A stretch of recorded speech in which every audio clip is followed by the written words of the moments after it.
Are we live on YouTube? I think Yes, somehow. we are. We're live both on the Zoom recording and YouTube. Okay, perfect. All right, so why don't we go ahead and get started, and we can start the discussion. We will leave anything that requires a vote for if we get a quorum tonight. At 6:05, we're going to get this meeting of the Finance Committee started with myself, Diana Carpio, and the staff present. And we will go right into the first agenda item, which is, we're going to skip the first agenda items, which is the minutes from February 10th, and go into the status update and discussion concerning the 2021-22 budget. Okay, great. I'm going to share my screen and let's see.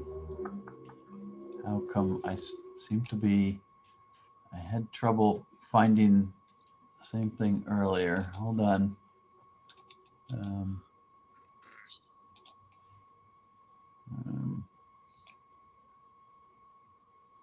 Maybe I need to open it. Here we are. Okay. Okay. You guys can see my screen, I'm assuming. Yes, sir. And let me just launch this into the slideshow.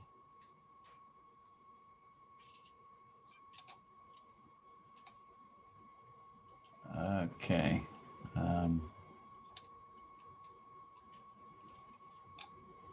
Okay, great. So we did want to give you an update on where we are on the budget and solicit some feedback and give you some information on next steps. We have obviously been working on budget issues really all winter now at this point. And so we want to kind of start by just highlighting the journey that we've been on this year and where we are, where we started from and where we are presently and sort of what our thinking is at this point in terms of how to proceed over the next few weeks and then ultimately to a final reconciled budget for fiscal year 21-22. So the slide that I put up on the screen, and we just apologize, but we just were able to complete this presentation late this afternoon. And so we will email copies of it to members of the board, and we'll also post it to our website so that if anyone does want a copy of the presentation, they will be able to get it, but we weren't able to circulate it in advance of the meeting. So this is the top line where we started. The current year budget that we're operating under this year is $208.4 million. We originally received requests from our various central office departments that totaled $224.8 million, which would have been an increase of 8% in the budget. The superintendent made reductions to those, if you will, departmental requests of almost $4.7 million. And we presented a budget to the board in January of this number here, $220,124,367, which was an increase of 5.6%. As you're well aware, I think subsequent to the submission of our budget and approval of the budget in January by the board, we did receive updated information from the district's health insurance consultant on health insurance costs for next year. And we were able to reduce our requested budget for health insurance by $2,053,000. The board in February subsequently formally adjusted the board's budget request to the city down by that $2,053,000. So the budget request that is presently before the city, before the Board of Estimate and Taxation, is 218,070,542, and that represents an increase of 4.6% over the original budget for this year. Now, just to kind of bring us to current, where we are now is, as again, I think you're well aware, the city CFO has recommended a budget or did recommend a budget increase for the Board of Education that was substantially lower than our 4.6% ask. So he recommended a budget of 212.6 million, or a 2% increase over the current year budget. And then subsequent to that recommendation from the city CFO, we also know that the Common Council, in setting the budget cap, and the council sets a budget cap which covers both the city budget and the Board of Ed budget. They do not make a specific recommendation for the Board of Ed budget, or for that matter, for the city budget. They really set an overall cap on city spending, and they set a cap that was $1,042,000 lower than the cap that would have been needed to have been set based on the city CFO's budget recommendation overall. So that's really where we stand now on the budget. And so we know that the finance director had recommended a 2% budget increase, and we know that the council set the cap at a level lower than that. So just to summarize again, our budget request and what is driving our budget request for next year. Our budget request that is going before the Board of Estimate and Taxation in a meeting scheduled for next week. Our budget request that we're bringing forward is still the 4.6% requested increase that our board approved. And there's three major drivers of that 4.6%. First, there's health insurance. Even with the reduction we were able to make to health insurance is still going up pretty substantially for us, representing 1.9% of that total 4.6% increase. So that's actually the biggest single driver in our budget request for next year is health insurance for existing employees. Contractual wages account for 1.5% of that 4.6% budget increase. As you'll recall, we also had a budget gap closing measure from last year in terms of using carryover money from the prior year to the tune of $1.5 million. And we've assumed that that carryover is not available next year. And therefore, to make up for that in the budget, accounts to 0.7% of the total 4.6. And then all other increases, the net amount of all other increases equates to 0.5%. So in everything we're doing, COVID and the impact of COVID is certainly at the front of our minds, and the impact that COVID has had on student learning and potential learning loss for our students and readiness of our students to learn, both from an academic standpoint and from a social and emotional standpoint, is really at the forefront of what we're trying to do when we put together the budget for next year. The other major point mentioned here is that the strategic plan, as the board is well aware, is still in development. And there are a number of components to that strategic plan and a number of different studies that are either recently completed or in process. And again, the board is well familiar with these studies, but the strategic plan and the initiatives that we expect to be built into that strategic plan also play a role in how we roll this budget out And ultimately, when we do come back for budget reconciliation to the board in June, at that point, warn you or just not warn you, but make you aware of the fact that there could be some changes to the budget that come forward at that point, simply because of the fact that the strategic operating plan at that point will be, sort of putting the finishing touches on it.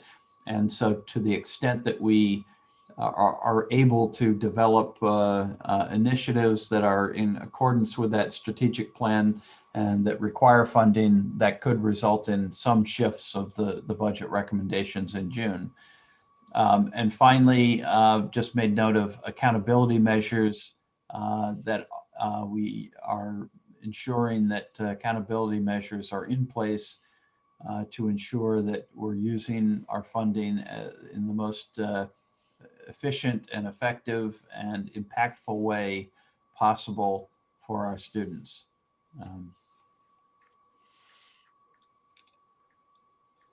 So again, just sort of laying the groundwork in terms of the budget that was originally presented, the 4.6% budget. Just want to remind the board and remind anyone who's following sort of the Board of Ed budget this year that budget did incorporate some really significant reductions in a number of areas. And we spent quite a bit of time talking about this with the board back in January, but we wanted to, bring it back up again just to remind people. And certainly when we talk with the Board of Estimate and Taxation next week, we expect that we will discuss a number of these items, as well with the Board of Estimate and Taxation. But we had reductions in a number of non-wage accounts, particularly in the out-of-district tuition account, as well as in the professional contracted services account in special education. And so in total, and those were the two biggest, but there were a number of other areas where we had reductions to non-wage accounts. I think I had shared with the board back in January, there were something like 400 separate individual line items in the budget, where the budget next year in that particular line item is less than the budget in the current year. But in particular in special education, as we have built in-house capacity and in-house programs, we have experienced and have been able to significantly reduce the out-of-district tuition account as well as the contracted services account. And so, in total, we had almost $4 million worth of year-over-year reductions to non-wage accounts. There's also really a major reduction of $1.5 million to the magnet school supplement. And that is really scaling back the magnet school program so that we could direct resources into providing all schools with the appropriate interventions necessary in terms of providing math and literacy specialists throughout the district who will be assigned to all of the district schools. And so we made really a strategic decision to reduce the magnet funding by a substantial amount, by $1.5 million. And that's a major cut to next year's budget that I think needs to be acknowledged. We also eliminated 8 existing positions with salaries totaling $945,000, including the elimination of 2 chief positions. The chief of specialized learning position has been removed from the budget for next year, and there is a reorganization planned to move specialized learning under curriculum and provide supports there, appropriate supports to specialized learning, but we have eliminated the funding for a chief position there. We've also eliminated funding for the chief talent officer position and replaced that with a lower paid director a human resources position. So 2 chief reductions are included in these 8 position reductions. We also had a senior level manager of visual and performing arts position that was eliminated, is being eliminated next year as part of this budget reduction. So significant, high level positions that are being eliminated in the budget for next year. We also reduced $545,000 from wage accounts for 10-month employees to sort of remove some funds that were there that were reflecting the school year, but didn't reflect the vacations that are built into the school year. And so there was some savings we could take there. But what that means is going forward, the board budget is becoming tighter and tighter from a financial standpoint. There's less likelihood that the district will generate surpluses in future years, frankly, because of this adjustment to the budget. So that's a fairly sizable adjustment of almost $550,000.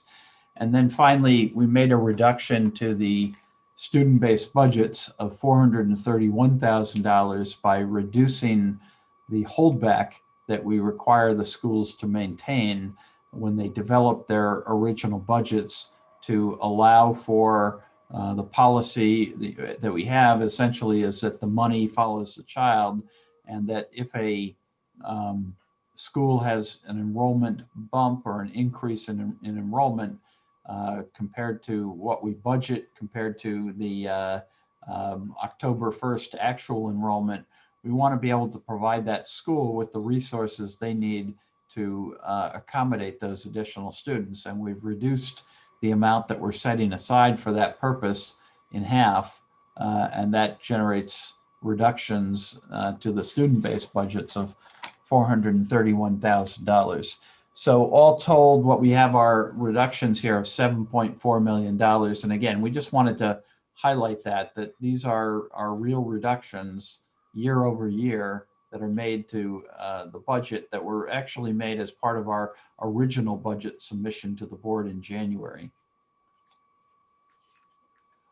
So now what we're going to talk about for the next 2 slides really is, well, this is really planning for a budget that perhaps does not get approved at the 4.6% level.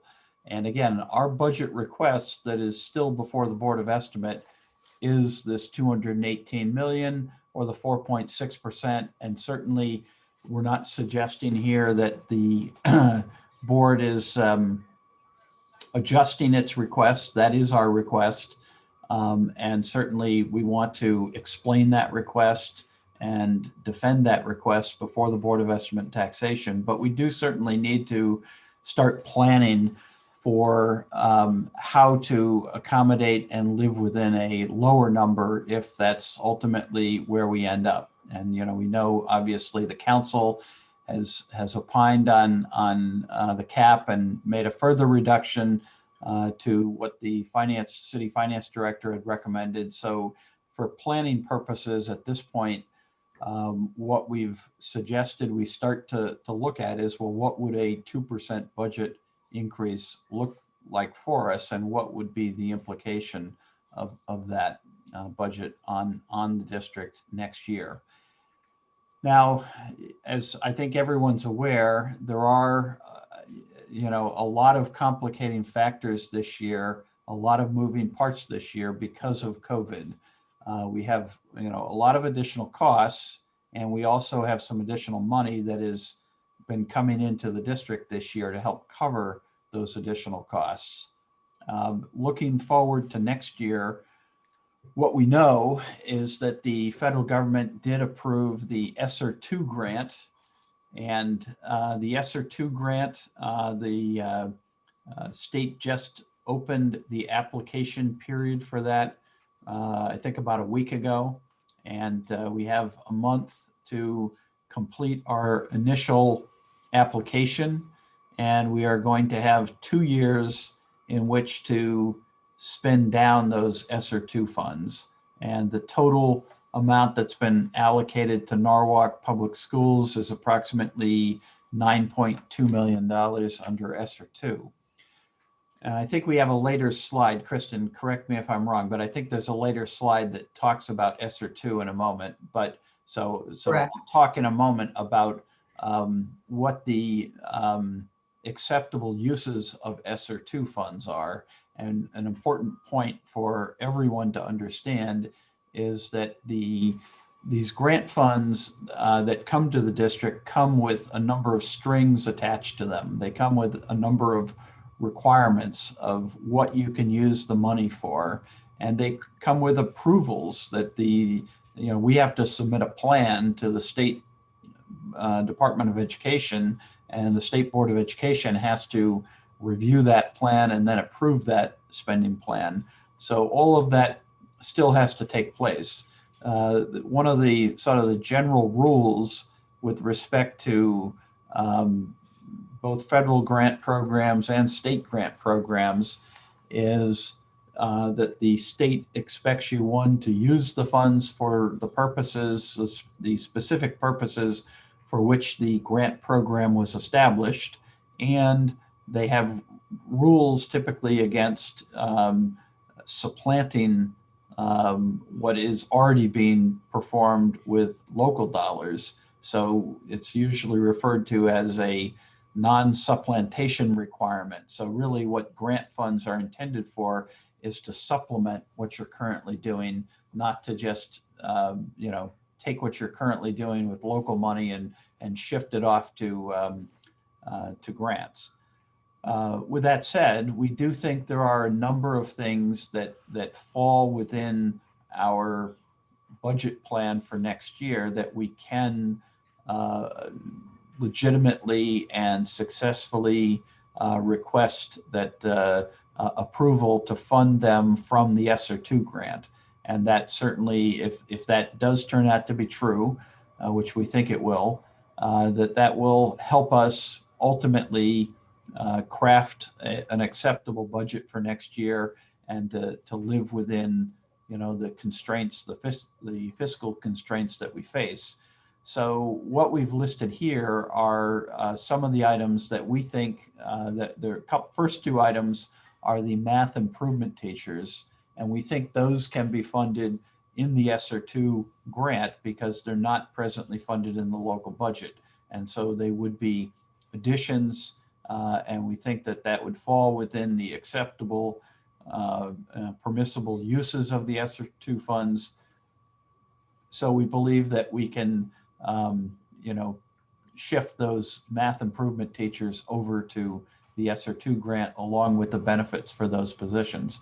Let me back up for a moment and say really everything on this list on the bottom half of this page are, with the exception of the last item that's highlighted in yellow of 2.5 million, all the other items are really central office cuts or central office adjustments. So I want to make sure it's clear that these are not reductions or adjustments to the school-based budgets, but are rather central office adjustments because the math improvement teachers had been budgeted in the curriculum budget. And so this would move them to the ESSER grant. We've identified reductions that can be made to adult education within the curriculum office. We've identified a position within the technology office that we think can be moved to the IDEA grant. We believe that there is a new position in IT analytics developer that we believe can be funded in the SR2 grant. We think some help desk functions that are new can be funded in the SR2 grant. And then we believe that there are a number of items that are presently in the Alliance grant or the PSD grant or the IDA grant that we believe could be shifted to SR2, amounting to 300,000, about 1.3 million and 230,000. Now, we have not identified all of those items specifically, so we still have, quite a bit of legwork to do to identify these items. But generally, we try to steer away from, and we have to steer away from taking staff that are currently funded in the local budget and moving them to a grant budget. But we believe in, or in this case, from one grant budget to another grant budget. But we believe that there's some items for other initiatives. These would be primarily curriculum related, items for, might be new supplies and materials, or it might be new professional services, and it might be new, computer programs. But in any event, we believe that we can take some of the items that we had originally programmed for the Alliance, the PSD, and the IDEA grants, and move that over to SR2 for next year. And what that leaves us then is a balance of about 2.5 million to cut from elsewhere within the budget in order to meet this cut of about 5.5 million, which would represent the cut that we need to make in order to get down to a 2% budget increase. And again, we don't know that 2% is where we're going to end up. And in fact, we certainly want to make a strong argument to the Board of Estimate and Taxation that we very much, need all of the items that we're asking for. And that if the Board of Estimate is able to find a way to free up $2.5 million, that would avoid having to implement the cuts, which I'm going to bring up on the next page. So certainly we hope and believe there's some possibility that the Board of Estimate, as they go through their budget deliberations and as they scour the city budget and look at revenues and do everything that they do on the budget, we would like to believe that there's some prospect that simply if that 2% could be moved to 3% or 3.2%, it would eliminate the need to make this $2.5 million of additional cuts. But if we end up at a final budget of 2%, it does mean that we would need to make this additional cut of 2.5 million. And so I've titled this slide as possible menu of reductions. This is not in any way a done deal. This is not a cast in stone. We're throwing this out here so that people have some sense of the magnitude of what we would be dealing with. And obviously, if we end up with a 2% budget increase, if for one reason or another, some of the items that are on this list, it's decided that that we can't make this particular cut, then unfortunately what it means is some other cut has to be made. And there's frequently what we find is there's there's, when you're making cuts, it's never easy. There's never any perfect solution. And certainly if we didn't have to make cuts, none of these are things that we want to see cut. These are all programs and initiatives that we want to continue in the budget. And so, that this is not where we want to be, but this is just trying to get some sense as to if we end up with a 2% budget, then these are the kinds of cuts we're going to have to look at. So staffing, it makes up about 75 or 80% between staff and benefits. About 75–80% of our budget is composed of staffing and benefits. So, you're just not going to find, if you're only focused on non-wage accounts, you're just probably not going to find $2.5 million that you can cut. But so many of the items do in one fashion or another relate to staffing. So we put on here 6 regular education teachers. We haven't identified, what level this would be or how this would exactly go, whether it would be, reflected in the student-based budget allocation, and then it would be up to each school to decide, how to make these reductions. But we put on here 6 teachers and 6 paraprofessionals, salaries and benefits. So the 690,000 and 240,000 respectively. We put on here the option to reduce the school calendar by 1 day. And that was something that was added a couple of years back as a way to increase the instructional hours for our students. But it is beyond the maximum, or it is beyond the minimum number of days that we're required to have under state law. So this certainly is an option and would be a possibility. The sign language teacher was one that you'll remember from last year because it was added last year. Unfortunately, the district was not able to find a American Sign Language teacher and was not able to fill that position. And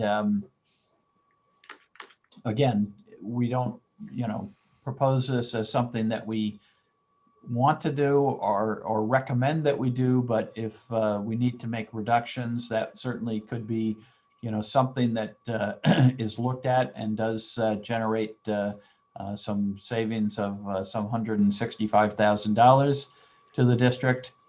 We put on this list essentially to cut the remainder of the magnet program funding, with the exception of the PTEC NCC fees, which really are necessary if we're going to run the program. We simply have to pay, I think it's about $300,000 for those tuition fees in order for our students to take that program.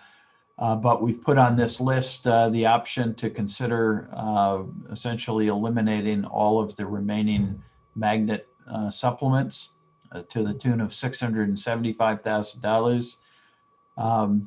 Talked about in the past sports. So we've suggested an option to reduce high school sports funding by 10%, and the middle school sports where we had hoped to restore funding to the middle school sports programs with 80,000 of funding there. So we've put on the list that reduction.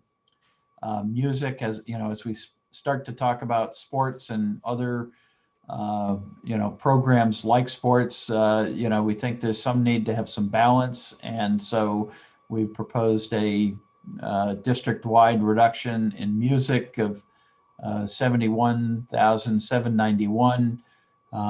There's a number of areas that could potentially come from. One of the things we added a few years ago, I believe, was band instrument lessons at the elementary level. And I'm not suggesting that would be the first place we'd go to, but that's, would be an option to look at that. And then we've put on here two additional central office position reductions. And this is in addition to the $945,000 of central office reductions that I went over earlier. So in total, that would then reduce the budget by 2.5 million, and combined with the items on the previous page, which I'll just scroll back to, combined with these items up here, that would get us down to a 2% budget increase of 212 million. Now, again, it's a little early. We're not asking the finance committee to make any decisions or make any recommendations, or even necessarily to have a whole lot of comments at this point, unless you have comments you want to make. But we did want to kind of start to get this information out there so that people can start to think about it. We are going to be meeting again with the Board of Estimate next week, And at the early first meeting in April, the Board of Estimate will be setting a tentative budget, and the first meeting in May, they will set the final budget. And so we'll have to see, our hope still is that the Board of Estimate will find a way to restore some of the funding if they were able to restore 1.2%. So instead of a 2% increase, a 3.2% increase, well, then we don't need to make this $2.5 million worth of reductions. And so, we hope that can happen, but if it doesn't, then we will need to, make reductions somewhere. And we wanted to start to put out there some ideas so that, the board can start to think about it. Okay, so I think we just have a couple more slides. The SR2 grant I've already referred to. Again, the total amount allocated was 9.2 million. We do believe that we need to set aside some portion of this grant for additional expenses that may impact the district next year due to COVID. We really don't know to what extent our students are going to need to be and staff are going to need to continue to be socially distanced, and are we going to need to continue to maintain these auxiliary classrooms. There's a substantial cost that comes along with maintaining those auxiliary classrooms. And if we have to maintain it for safety purposes, then that's a cost that we would have to figure out how to cover.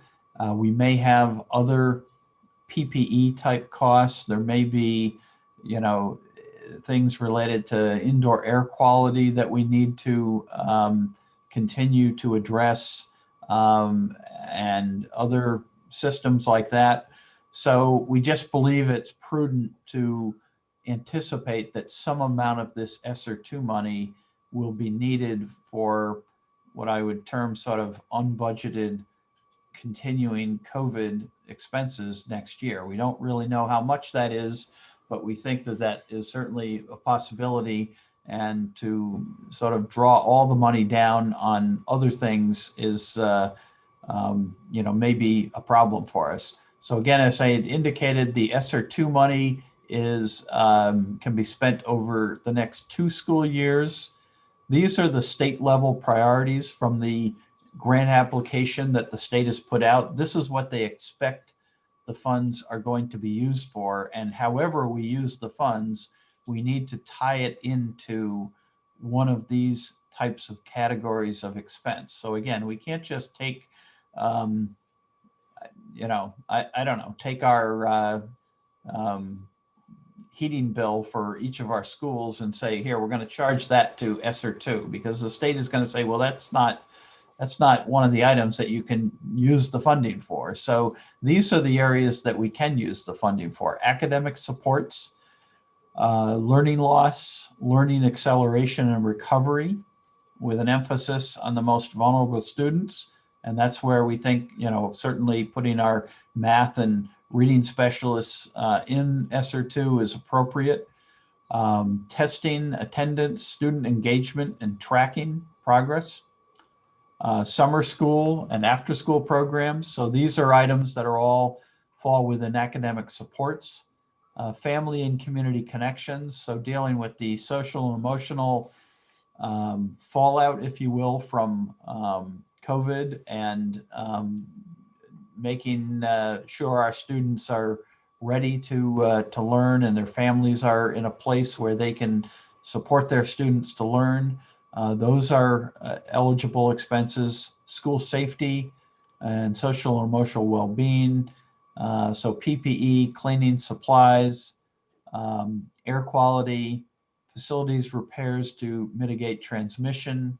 Remote learning is also, and the digital divide.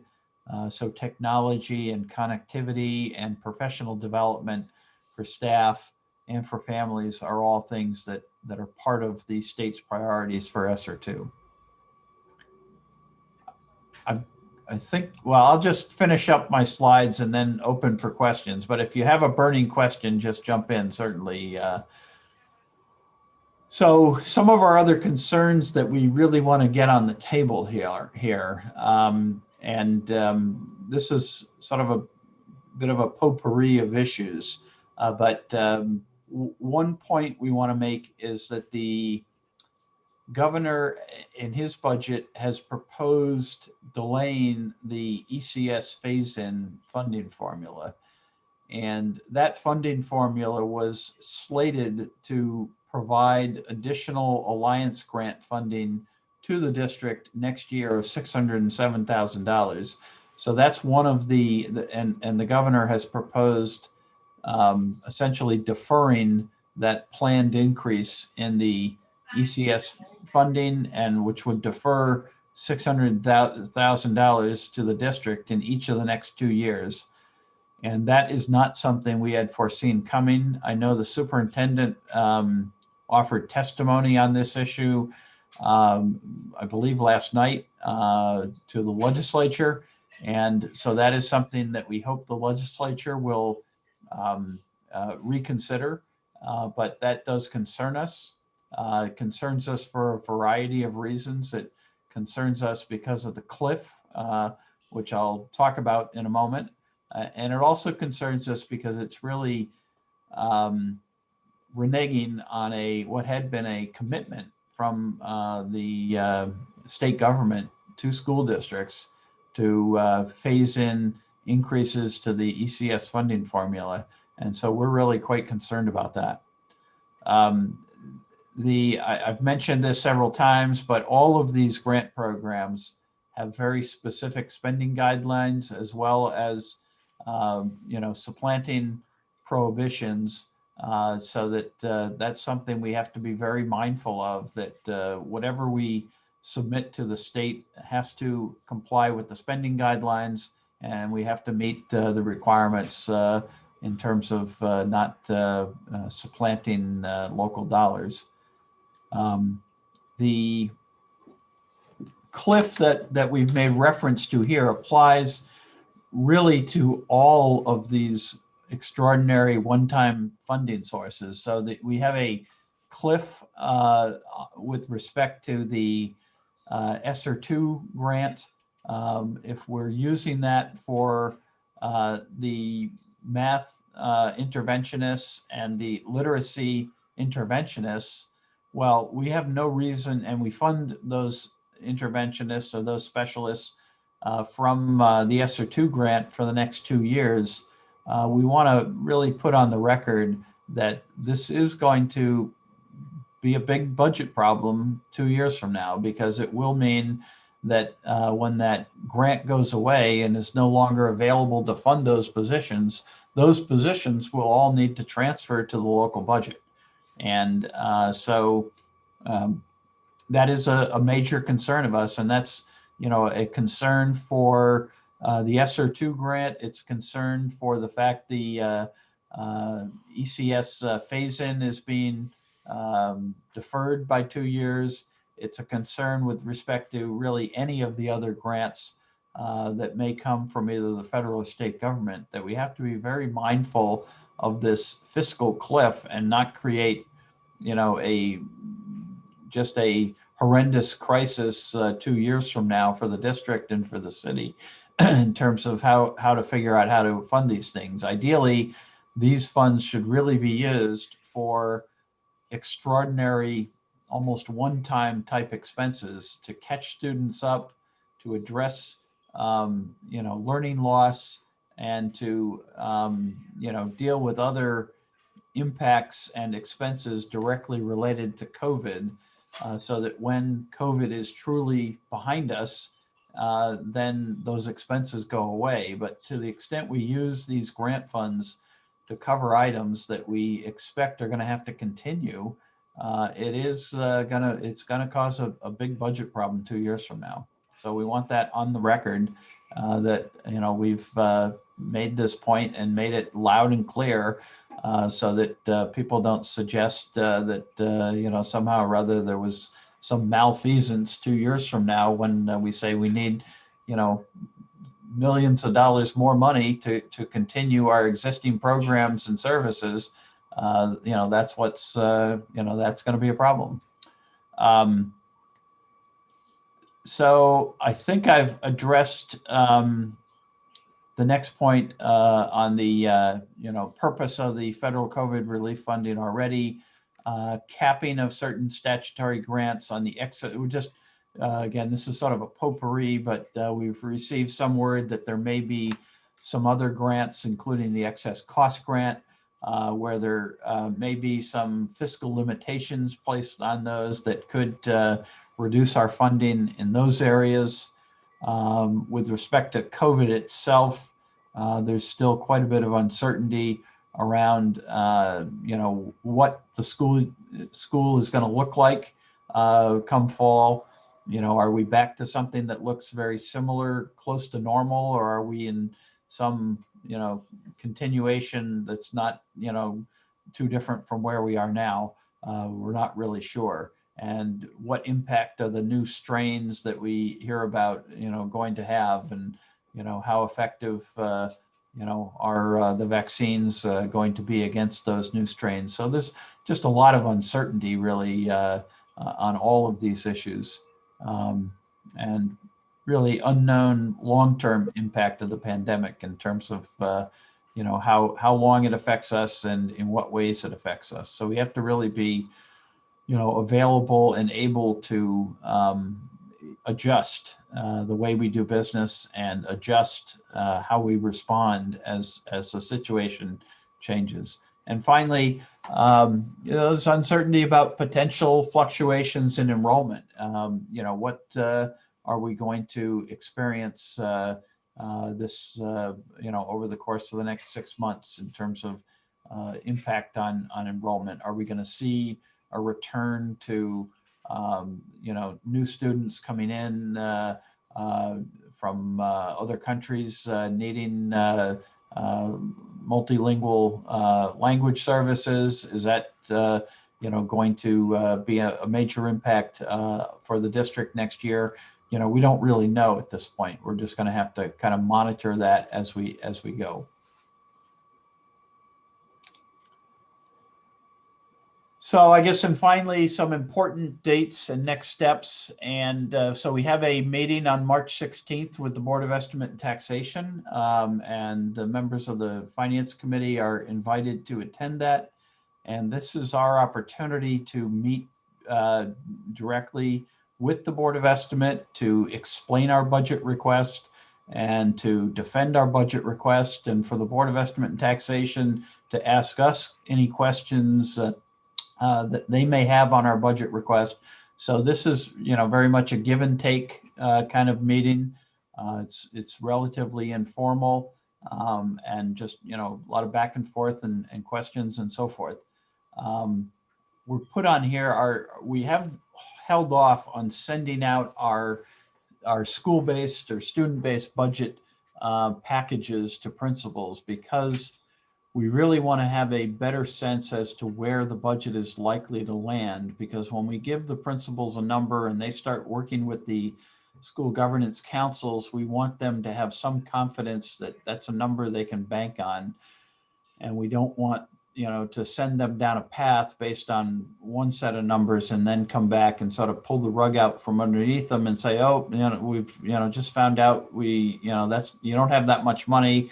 We're going to have to all make, cuts. And so, but by the same token, we don't want to go out with, sort of the very worst case and have them build budgets and have, staff and others worried about cuts that may not come to pass. So we're hoping after the 16th to get some better sense from the BET as to, what number we should be thinking is where we're going to land. And then, get our budget packages out to schools, because they do need to start working on their budgets. The public hearing, we were looking to get some confirmation. We believe the public hearing is March 24th. The Board of Estimate does hold a public hearing on the operating budget prior to setting the budget. And the date that was on their calendar and the date they had confirmed for us was on March 24th. at 6:30 p.m. We did just recently notice that they also, that meeting was not on the city calendar. Now, maybe it's just because it hasn't been placed on the city calendar yet, but we also noticed that they had a meeting, the Board of Estimate had a meeting scheduled for the Norwalk Concert Hall on March 15th. So we're a little confused. We're going to try to get some confirmation. We believe the public hearing is on the 24th because that's what we were told.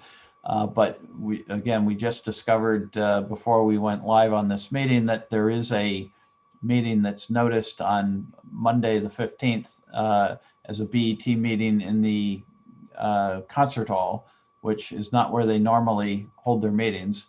And that's normally where the public hearing is held, although I would have assumed that this year with COVID that they wouldn't be having a in-person public hearing anyway. So we're going to try to get some confirmation on exactly which date the public hearing is. And as soon as we get that, we will get that information out to you. We believe it is on March 24th, which is the week after next. So then May 3rd, the Board of Estimate adopts the final budget. In April and May, we have meetings with these school governance councils and have meetings with principals on budgets. And then in June, we would expect to bring the final reconciled budget back to the Finance Committee and the board for final adoption. So I apologize for taking so long. I will stop sharing and open it up for questions. Thank you, Tom. And first, I'll just say thank you for, I mean, I don't think it was that long. It was a very comprehensive presentation that, gave us some very detailed look into what changes to the 2021-22 budget might look like, but also some very, sort of high-level overviews of some of the larger concerns and what's to look forward to next. So I appreciate that. Yeah, I do have a couple questions. I don't, Diana, I've opened up to you first if you have anything that's pressing. I don't have questions, but well, sort of. My question would be, I know that we had discussed that there probably won't be any of some of these expenses moving forward, depending on how COVID works, but we will be having expenses on trying to catch up to children. So it's not that the expense goes away, it'll just be a different type of expense. I also wanted to say, thank you so much, because I know that these have been very difficult times and trying to figure out where we're going to cut funds or move funds. And also the fact that the ESSER funding, we do not have an exact idea of how to use it. I mean, we have an idea how you want to use it, but for example, what if it doesn't cover the math teachers? What is for the public? Can you explain what happens in that aspect? Well, we have to put together a proposal as part of the application and submit it to the state, and the state is going to review it, and then we'll either approve it or not approve it, or indicate that certain aspects of it need to be modified. And so that will be an iterative process, and we've gone through that a few times now with the CRF grant, the coronavirus relief grant, where we submitted things and then the state came back and said, oh, that's not going to be permitted. And then the superintendent on some of these issues herself has become involved, and we've then sort of tweaked the proposal and resubmitted it. And so we've had to go back and forth. Has been our experience, is that we've had to go back and forth a number of times. And then we're also finding, as we actually submit the expense documentation, there's also quite a extensive process that the state is going through in terms of what documentation they require and the level of detail they require, which can be quite substantial. And so, it's definitely a large part of what we're now having to deal with in terms of, what sort of occupies our day-to-day time here in the district for a number of different people, from Sandra Feos, and who's been very instrumental in many of these grants, and my staff as well. So it's been a process, but so we're becoming a bit familiar with it, which I think is a good thing.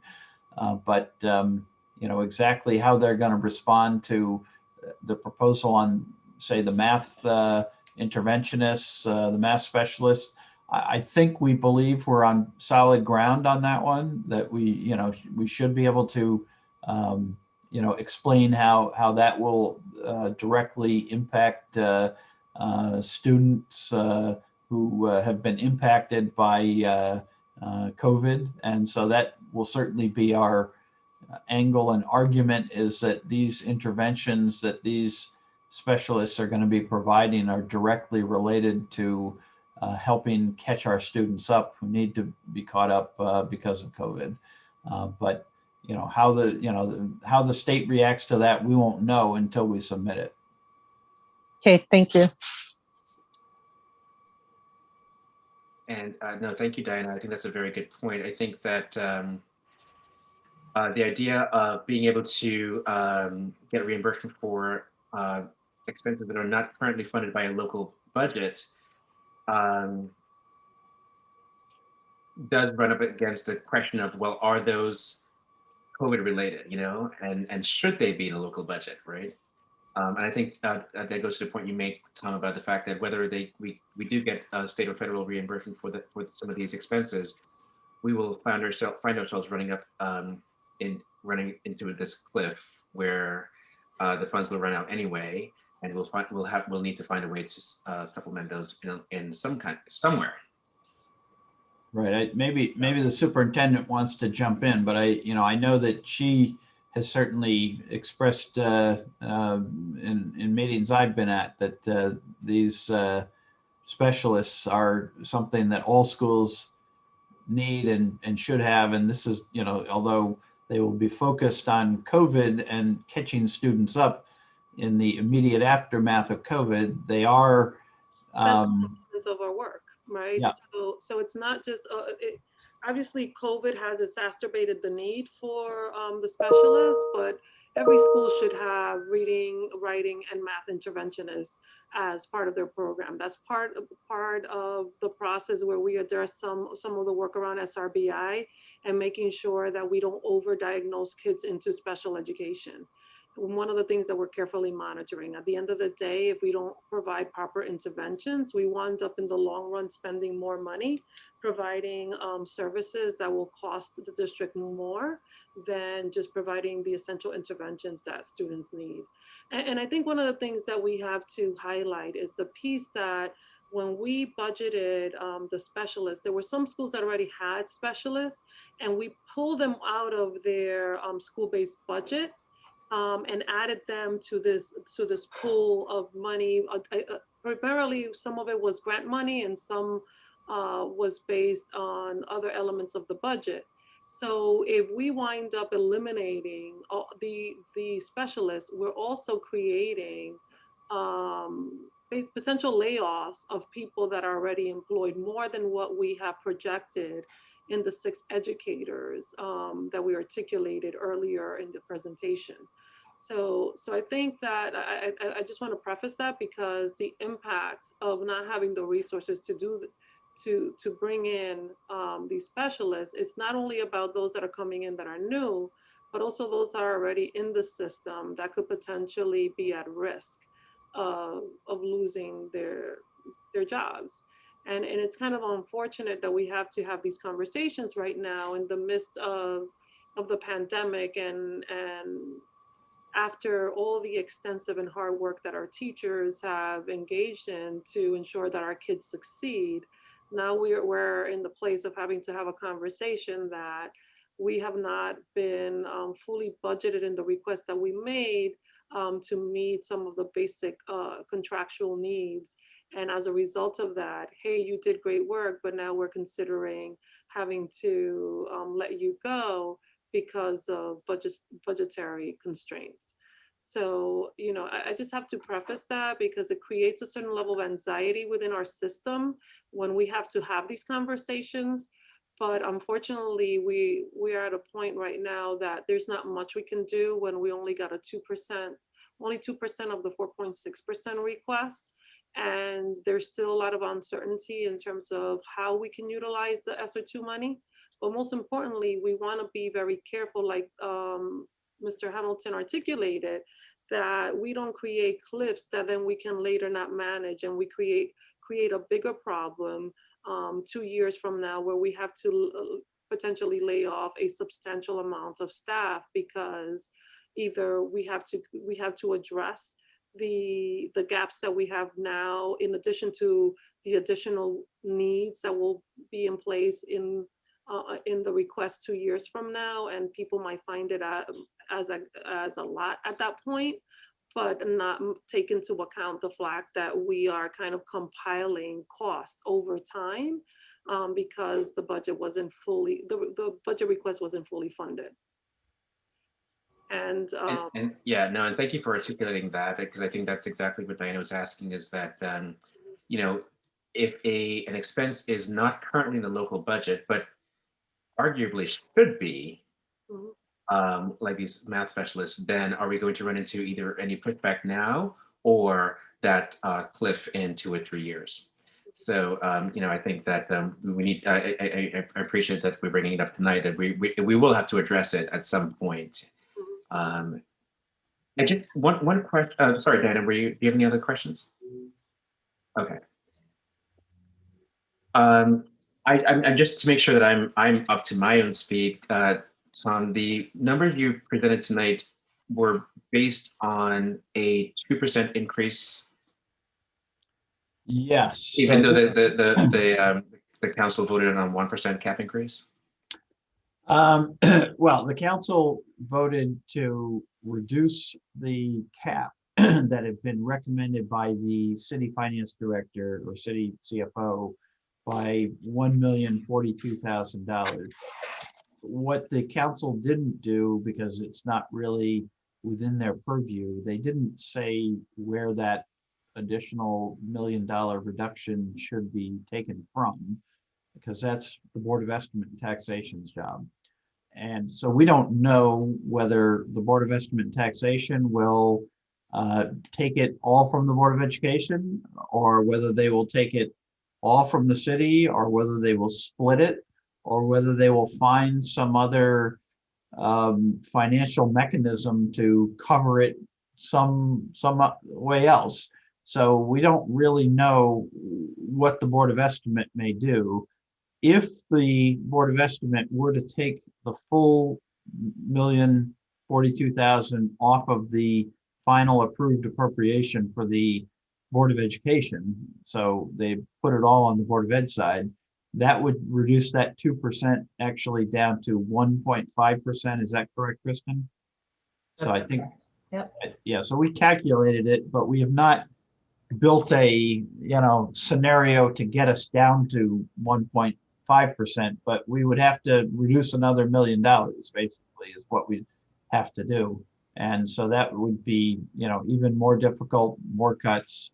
And we're certainly hoping that's not the direction this is going, but we don't really know. No, and I appreciate that. And I raised it tonight only to make sure that it's on the record that if the BET decides that $1,042,000 is going to come from the NPS side, it would mean an additional $1 million in cuts, in addition to what was outlined tonight, which of course nobody wants to do. Right. I mean, that will be detrimental. That will then cut into just the basic day-to-day operations of the district that are necessary to do at a basic function, the things that are essential for children. And we'll continue to deplete on the things that are at the core of a lot of the work we need to do for our children just on a regular year, let alone the work that we have to do in the midst of COVID and what that will entail over time. So I think it would be devastating to hear that we're going into the BET hoping that we could get more than 2%. Hearing that we are only getting 1 would be devastating. And that's why I appreciate, Tom, on that slide, you bolded the fact that we're going to run into this cliff, whether it's now or 2 or 3 years from now, because I think there is perhaps some kind of perception that some of these expenses that may be exacerbated by COVID will go away once COVID goes away. And I think it's important for people to understand that that some of these expenses that are exacerbated by COVID are actually things that we need to have in our budget anyway. And clearly that need has been, had a greater spotlight shine on it now. But we need to understand that we are going to have to grapple with this now or soon. Right. And the thought of those expenses going away is just a different expense, because then we have the expense to catch up our children and to be equitable in all the schools. And those are all things that we were trying to do with the new budget, but because of COVID, we weren't able to do it. So now with the other expenses, because of COVID, again, you can't just say that they're going to go away and we're not going to have those expenses. It's just that expense is going to go towards the children. And I would hope that that would be how it would work out for us, because otherwise, like Dr. Estrella said, the stress on NPS to think that there are going to be so many more cuts would be unbelievable. And that's why I appreciate as well the inclusion of this question of accountability. You had that on one of your slides, Tom, as one of our priorities for how we spend money, because it's not just about line items, right? It's making sure that we've got 12,000 students across 21 buildings, 21 schools. And we want to make sure that each and every one of those students is fully resourced. And I think it's, always important to re-articulate that as one of our top priorities. And I just wanted to make a quick comment for, if anybody's, just for the record, if anybody's watching, Tom, you included a slide that showed how many reductions we had been able to identify in the budget before, from the initial request to what was submitted to the city. We talked about some of the savings we would make in special education in terms of coalescing resources in the curriculum department, also in talent acquisition, and in visual and performing arts.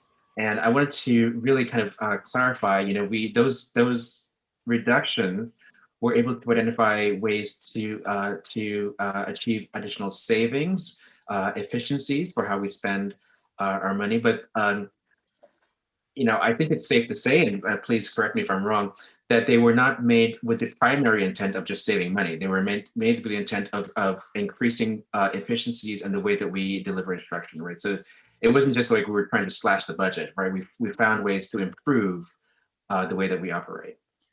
So I think one of the things that is important to know, early on when we knew that we needed to kind of rethink how we were supporting students, given the learning loss that we knew took place as a result of the pandemic, we wanted to make sure that we strengthened the areas in curriculum and instruction that needed to have additional supports. For example, in the humanities area, we only had one person supporting pre-K through 12th grade for the entire district, serving 22 schools.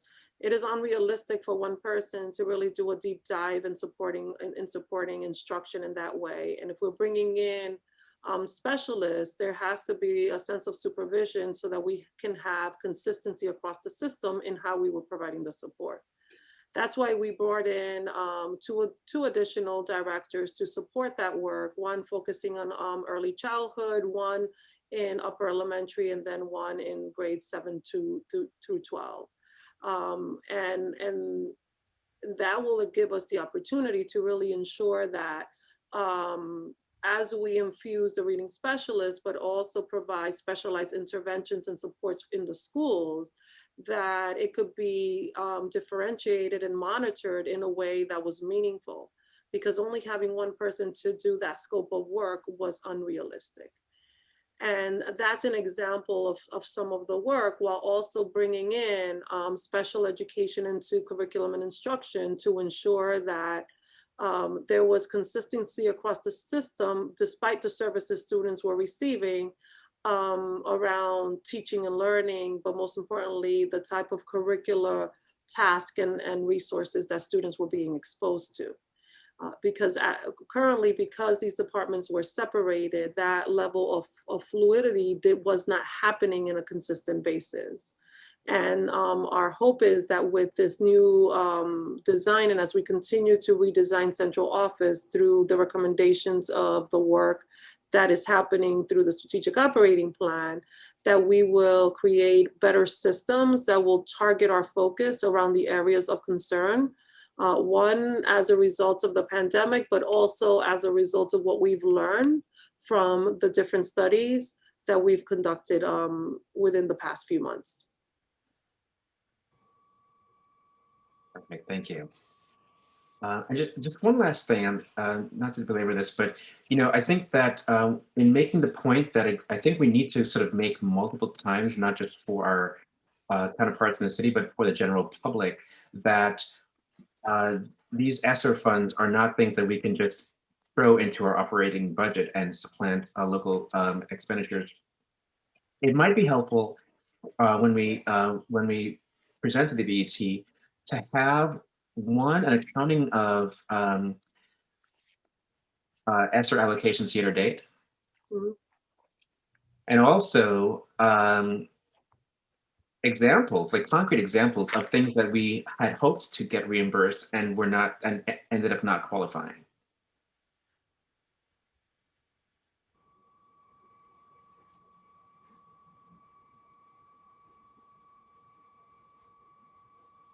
I think that it would help. A lot of folks are certainly understandably, thinking that all of our financial challenges can be solved by the federal monies, and we know that that's not always the case. That these monies are, as Tom said, and we have said repeatedly, very closely restricted in how they can be used. And I want us to be able to show that, especially when we talk to the BT. Yeah, one of the other points that I certainly also want to respond or put on the record with the BET as well as here tonight is because I know I've read comments and so forth in various outlets that there seems to be a perception that somehow or other there's no accounting of grant funds that the district receives, which is totally false, of course. The fact is that the expenditure of all of these grant funds, one, has to be approved by the state government. They approve the grant applications, they approve the expenses, number one. Number two, all of the expenses of grant funds, federal grants and state grants, all run through the exact same financial system as all other district expenditures and all city expenditures. It's the exact same system that is accounting for our grant expenditures as is accounting for Board of Ed and city expenditures. And all of those funds are audited by the same auditors that also audit the city's books. And in fact, there's a further step that the state and federal governments require that the auditors perform additional audit steps as part of their audit engagement. And they produce something called the federal single audit and the state single audit, where they apply these additional audit procedures to state and federal grants. So there seems to be, I know I've read several comments from various people on blogs and so forth, the fact that, they think that the grant funds are, somehow, that there's no controls or there's no accounting of the funds. Totally inaccurate, that there is full accounting for all of these grant funds. All of these grant funds are fully audited by the city's external auditors, and those audit reports go to the state and federal governments as required. So I do want to put that on the record as well. Thank you for setting the record straight, Tom. And Well, good. I think that. Oh, sorry. Go ahead, Dr. Shreya. Just in terms of the grants, one of the things in terms of providing additional resources across the district with Title I, one of the things you'll see for the 21-22 school year is that we're going to distribute the funding a little differently. In the past, a small number of schools were receiving Title I funding instead of an array of schools that have children that meet the free and reduced requirement. So for the 21-22 school year, we have decided that we're going to, any school that has, based on the Title I criteria, 35% or more of students that receive free and reduced lunch will be receiving Title I funding, for the exception of the high school. So we're going to keep it at a K-8. And having that said, almost every single school in our district would qualify, and they will receive their proportionate amounts based on the number of students that meet the criteria. So this will allow schools to have additional resources to address the needs of students that might need some level of additional supports within their building, which is a little different to how the formula was being designed in the past. And again, this is in an effort to kind of provide a more equitable approach in how we are disseminating resources across the district. So I just wanted to, since we're talking about grants, I thought it would be important to highlight that. Yeah, thank you for that. And we do know that there are so many moving pieces to this this budget puzzle, and appreciate the work that that our team are doing here to bring it all together and make sure that we do not lose undue resources for our learning communities. But also to just keep in mind for the general public that a lot of these grounds are still shifting, pending so many decisions to come. And so, we're not at the end of that discussion just quite yet. But I do appreciate the presentation tonight. I think it's very helpful. It gives us a close view of what these budget implications look like for us, but also a sort of a higher level view of some of the larger concerns about next year's budget and in the year to come. So, and we will, I will make sure that we email the presentation to the members of the Finance Committee, or actually we'll email it to all the members of the board, and we will also post it to the website under the Finance Committee agenda section, so that anyone from the public who does want to review it will have access to it. Perfect. Thanks again, Tom. Okay, so I think that that gives us a good sense of where we are with the 2021-22 budget. We will likely have, we will definitely have many more conversations to come. But for now, I think we can move on to the next agenda item, which is our budget transfers. Okay, let me let's see if I can. I was going to try to share the screen if I can find. I think it's this one. Yeah. Okay. So just coming down to the budget transfers. Let's see.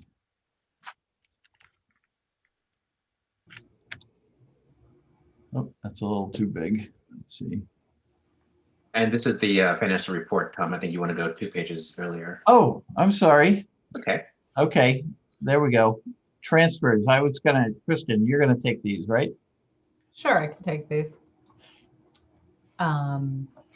So the first one, if you look at that, well, let me just preface with, you're going to see a lot of budget transfers this month and the month after and the month after that, because as we approach the year end and we get closer to the year end, we want to try to do some of the cleanup and accounting work and rebucketing sooner than later. A lot of the times we leave it till closer to the year end, but we're starting a little earlier this year to do that, because since we did the budget last year till now, obviously, because of COVID, we're coming up on the year anniversary, a lot of things have changed. So hence some of the shifting here.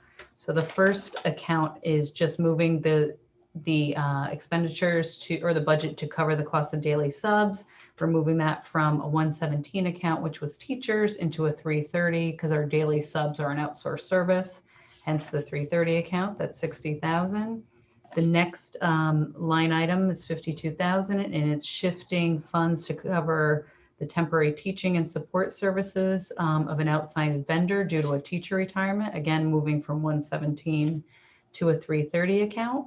The next piece of 117,000 is staying within a para account. It's just shifting funds due to excess cost rules that we had to make some adjustments and move the funding to the Wolf Pit location.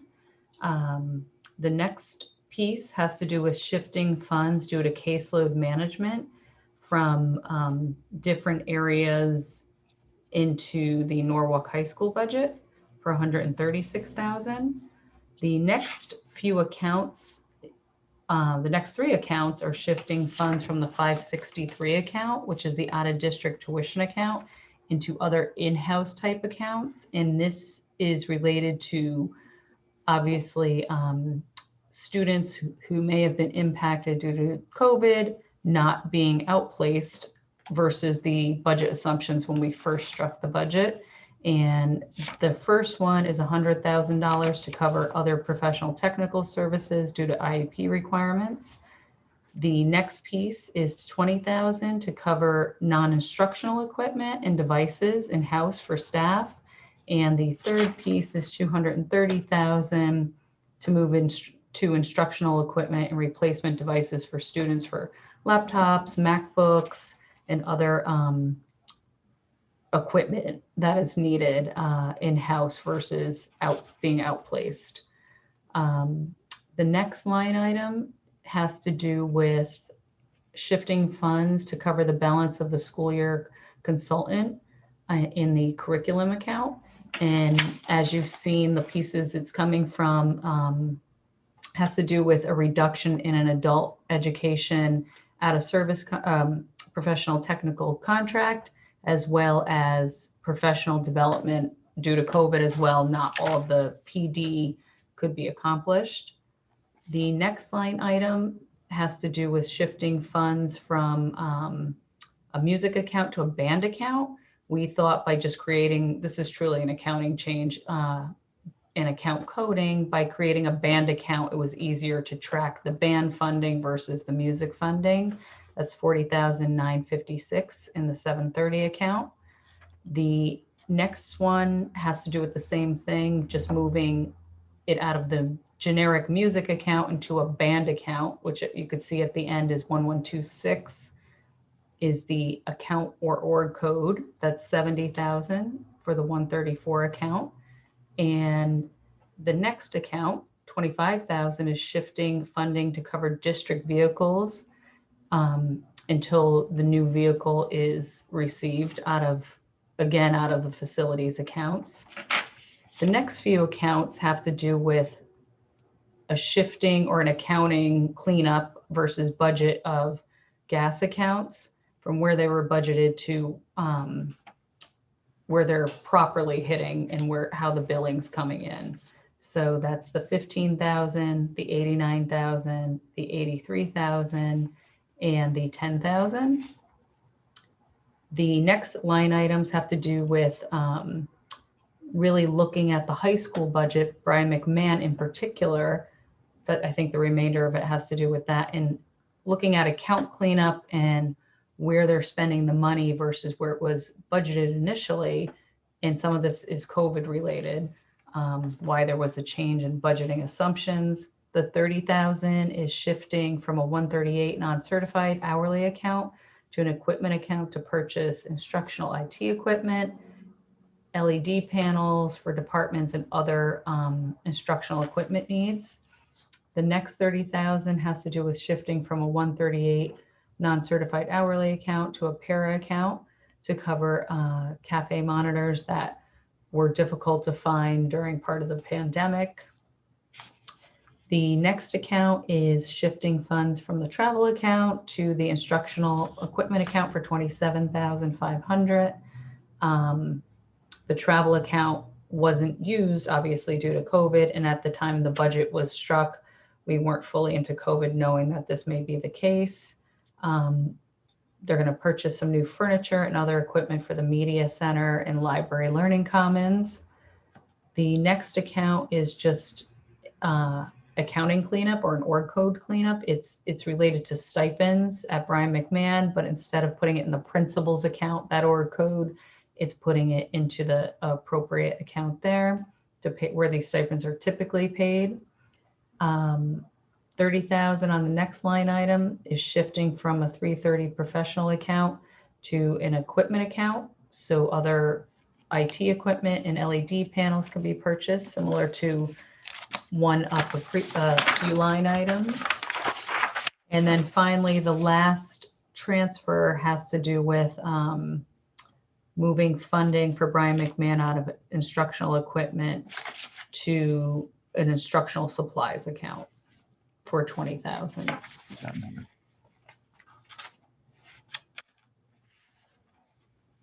Okay, thank you, Kristen. I don't know if there's any questions on any of those transfers.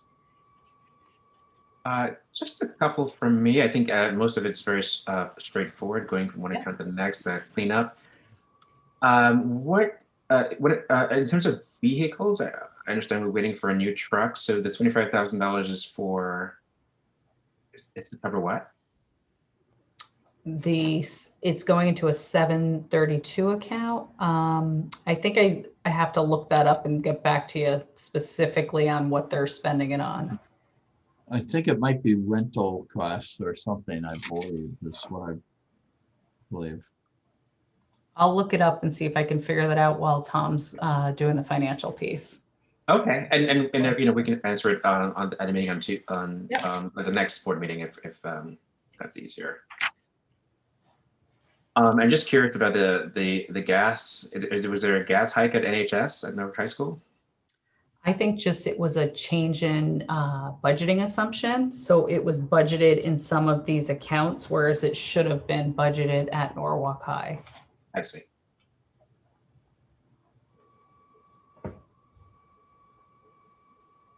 Okay.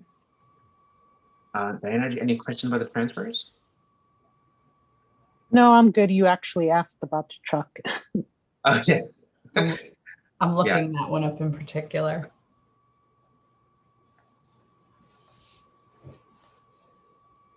Okay. Well, while Kristen looks that up, we can thank you, Kristen, for walking us through that. We can move on to the next item, which is the February finance report. Okay, so you have the February financial report, and we're now 66% of the way through the fiscal year and 60% of the way through the school year. And we have spent roughly 53.5% of our total operating budget at this point in time. Overall, I think we are in decent shape on where we would pretty much where we would expect to be.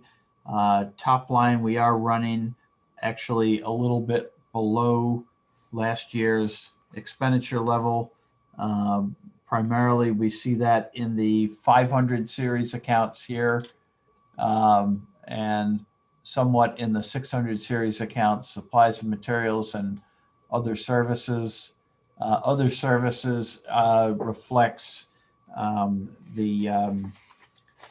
both transportation as well as out-of-district tuition expenses, and supplies and materials reflects both office type supplies as well as instructional supplies, administrative supplies, and maintenance supplies. So we are seeing that particularly some of the administrative and instructional supply accounts are running lower than last year, and we attribute at least part of that to COVID and the switch to distance learning or hybrid learning. So just to kind of walk through by page, the wage accounts in total, we're at about 57% expended. We're 2.25% above the same point last year. So in total, the wage accounts look to be pretty much on. There are, some variances from account to account, but we believe we've got the money we need to cover all of our wages to the end of the year. So really nothing extraordinary to report on wages. Benefits is also running on budget. This is primarily health benefits. This line item here, the 212 line item, is our contribution that we make to the insurance fund. That's done quarterly. And so we haven't made the third quarter contribution yet.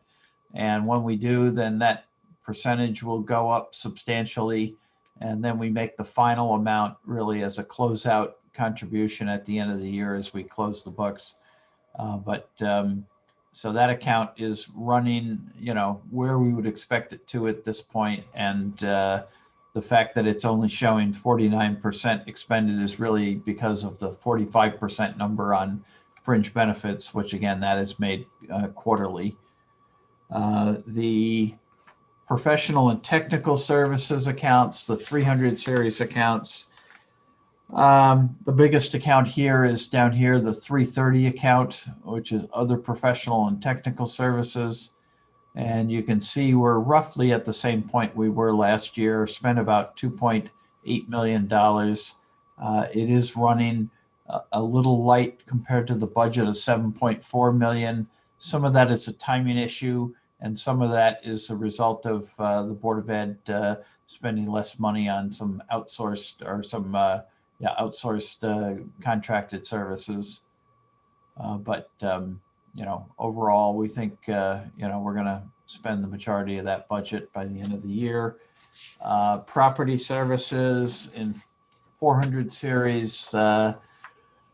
This includes repairs. It also includes the 400 account here is the outsourced custodial services, which is running at 66%. So that's running right on budget at this point. And so in total, property services are at about 60%, which is right where we would expect it to be at this point during the year.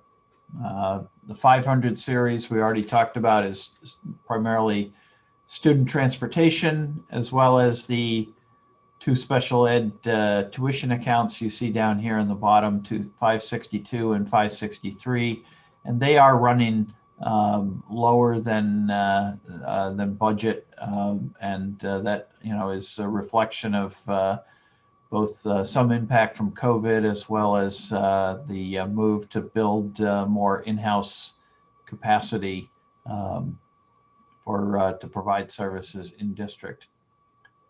The 600 series, the supply accounts I already talked about, the 610, 611, 612, and 613. You see here that the maintenance supplies are running high, which I think is a reflection of COVID. Instructional supplies and general supplies are running low. And again, we think that may be primarily related to COVID as well, and the move to hybrid type learning environment and less reliance on supplies and materials. The utility accounts down here. You can also see, I think there's some timing issues on some of these payments, it looks like to me.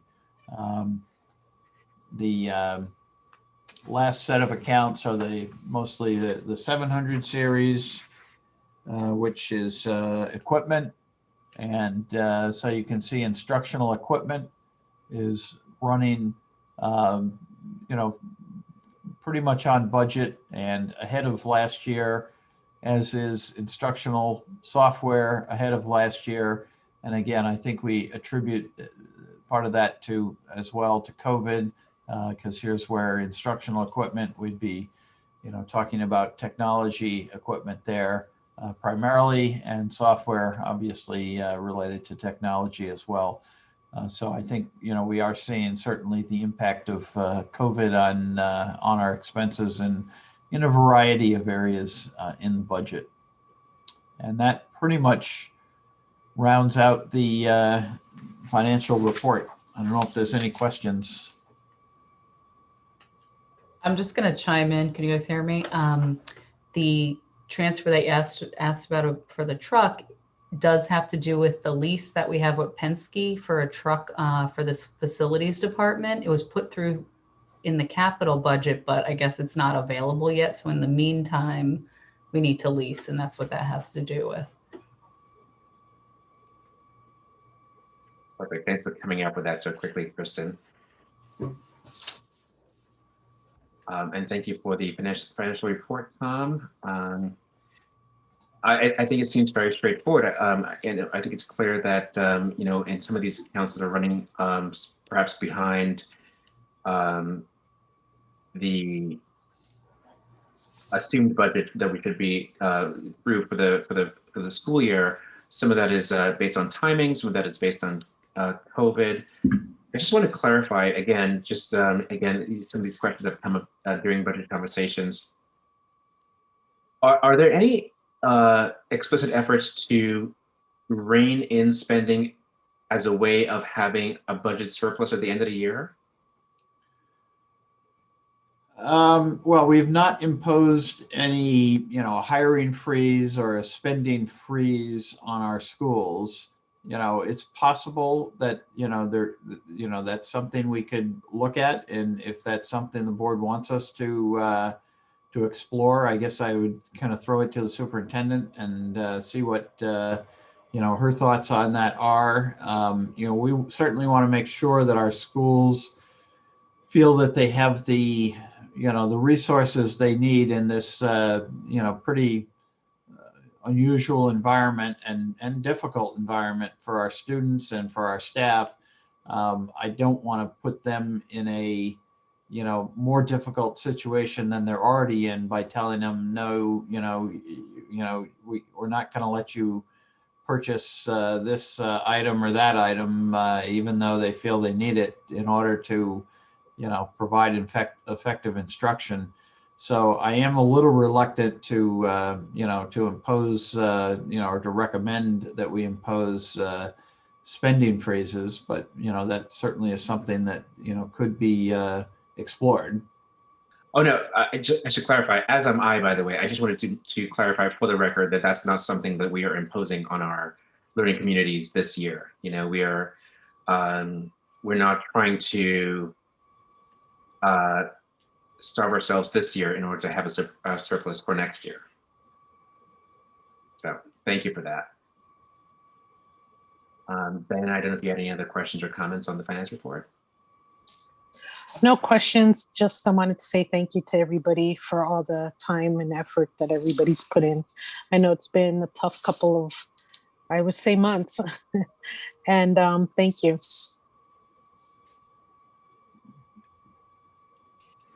Well, thank you to the board for supporting us through this process and being with us every step of the way. We really appreciate it. Well, thank you, and I echo those remarks from Diana. I did not receive any public comments via email for tonight's meeting. I don't know if there are any attendees live.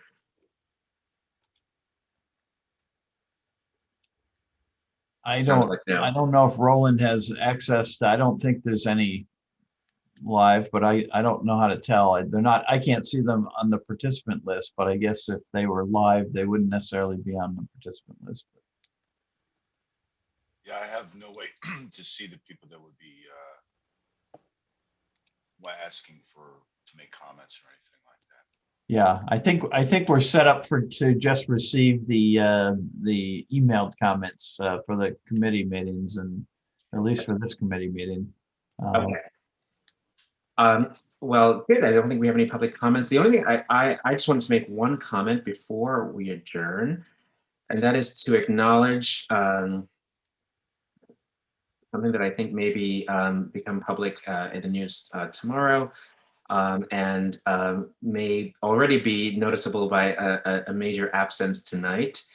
And that is to acknowledge that our friend and colleague, Barbara Maya Mitchell, in doing some sort of personal assessment of the priorities in her life, has made the decision to resign from the Board of Education effective this Friday.